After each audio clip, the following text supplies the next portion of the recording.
Assalomu alaykum qadrli YouTube ishqibozlari. Bitta ajoyib xushxabar va yangiligimiz. Bizning mahallamizga ballonli gazlar keldi. Mana bunday gazlarni tarqatishyapti. Lekin bitta xonadonga bir donadan berilar ekan. Yana qo'shimcha qilib aytishyaptiki, agar 2 dona plastikingiz bo'lsa va 2 donaga ruxsat berilgan bo'lsa, albatta 2 donadan beramiz. Agar ruxsat yo'q bo'lsa, hujjatingiz bo'lmasa berilmaydi. Rayozga chiqsam, bitta xonadonga bittadan gaz ballon berilar ekan, xolos.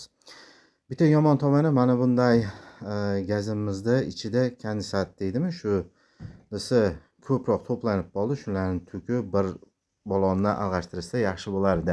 Lekin gaz ballonni bitta yaxshi tomonini yaxshi ish qilishibdi. Bir menga hozir yoqqan tomoni, uyma-uy, xonadon eshik kirib turib bittadan tarqatishyapti. Bu Namangan viloyati Chortoq tumani Yangiobod MFIda bo'layotgan ishlar. Hozirgi kunda mana shunday ballonli gazlarni tarqatishmoqda.